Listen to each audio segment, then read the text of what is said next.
Okay, good morning. This is Sid Maderazo. This is a Tito X review, and this is the new BMW R18. I think this is really the highlight of the bike.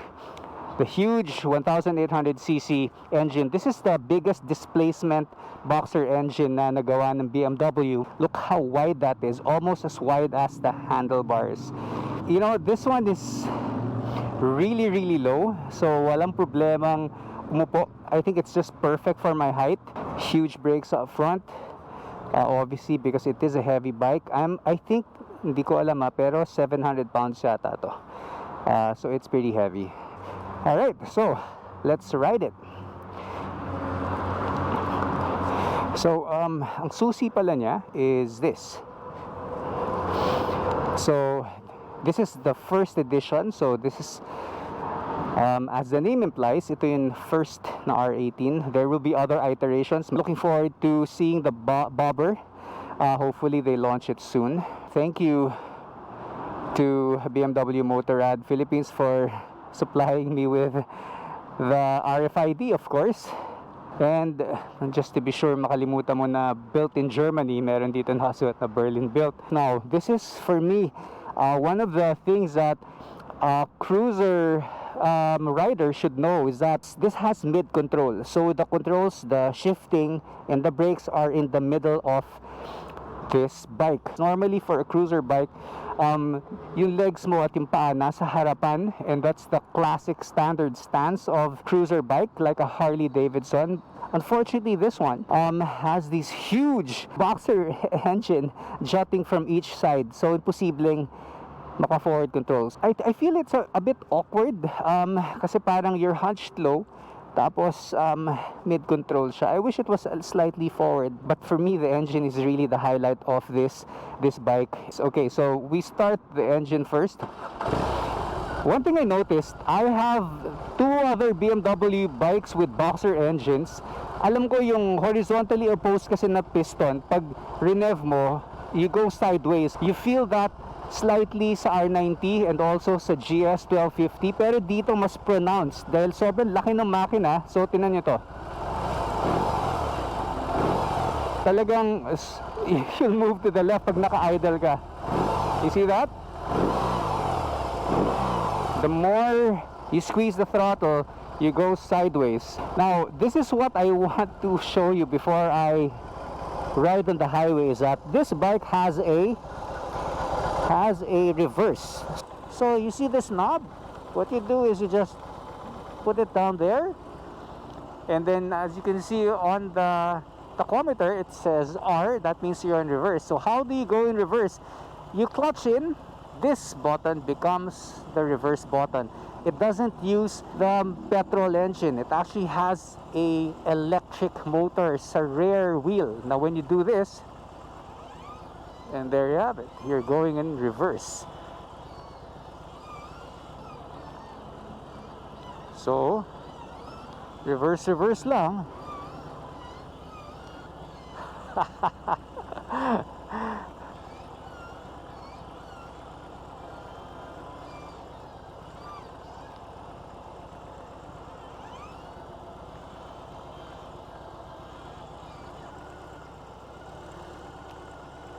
Alright, and there you have it. Anyways, I'm excited to ride this.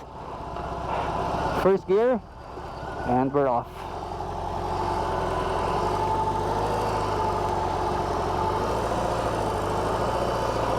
First impression kaagad, steering is at low speed. Obviously mabigat. You can feel the heft of the bike. Okay, so ramdam mo kaagad yung torque niya. I guess siguro pag piniga ko yung throttle, mahaba yung gearing niya, feeling ko. On third gear alone, ang lakas na ng hatak. Okay, napansin ko sa kanya, the suspension is a bit harsh. Even though it has a longer wheelbase for more stability, parang feeling ko because of the weight and also because of its really low stance, siguro kaya ganun yung suspension, I don't know, pero parang I feel that it's a bit too stiff. Yeah, malakas yung vibration sa handlebar. It's not really a bad thing, but it's one of the things I notice about it. I don't get this on the BMW bikes that I've ridden.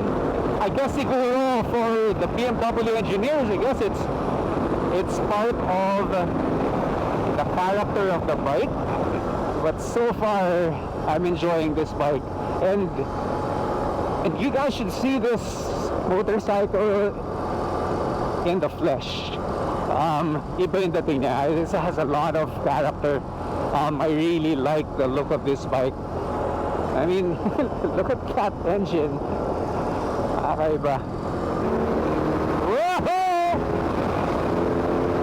Oh my goodness. Lots of low-end torque. I'm just on second gear. Wow. Wait, third gear pa lang ako. Fourth gear, okay. Look at all that chrome. Look at that engine.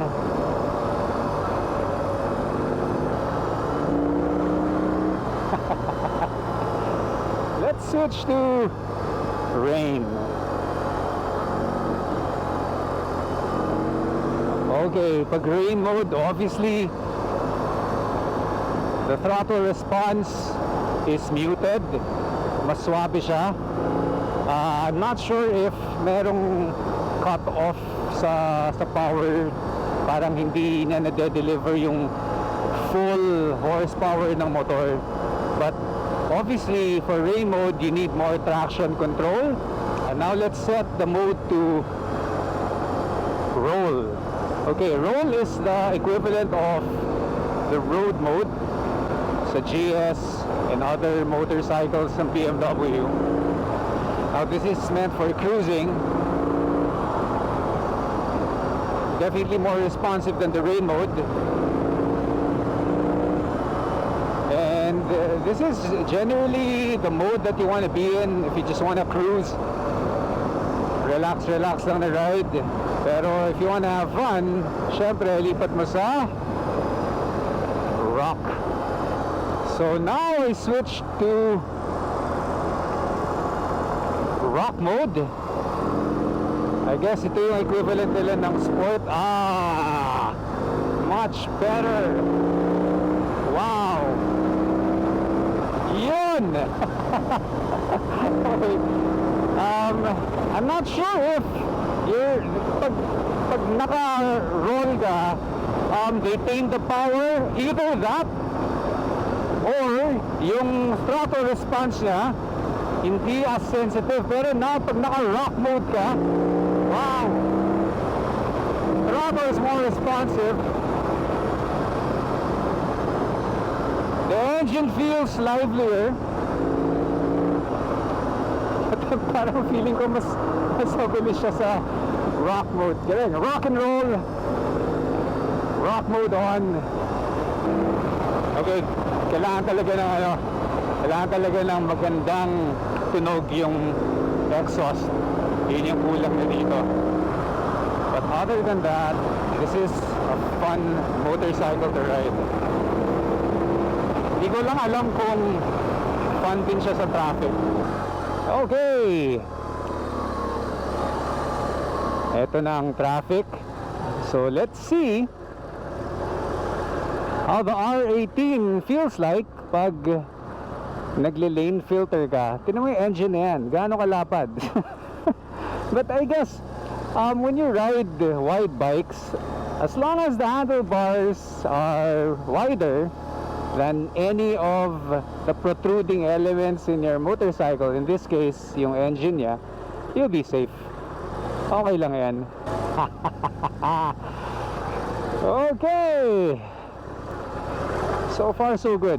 Okay, one of the things that I look at sa isang motorcycle, is the engine heat. Now, some people don't think about this at all when they buy motorcycles. And I think this is very important, especially nakatira tayo sa tropical country. So that's why when you buy a bike, you have to look at the engine heat. Okay? Hindi yung kung nag-overheat yung engine. Ang ibig sabihin ko, yung init that the engine emits. So if you're stuck in traffic, the last thing you want is to be on a bike na sobrang init. Seriously, gagapang yan hanggang dito. Sobrang mamamagnify yung init ng panahon, especially when you're stuck in traffic. One thing about boxer engines or yung mga horizontally opposed engines ng BMW, they are one of the coolest engines, literally. And figuratively, hindi siya mainit. So ang sarap ng dalhin kahit matraffic ka. That is true for the BMW R90 and the GS 1250, and it is also the same for the R18. So that ends my review of the new BMW R18. This is Maderazo of Tito X, signing off.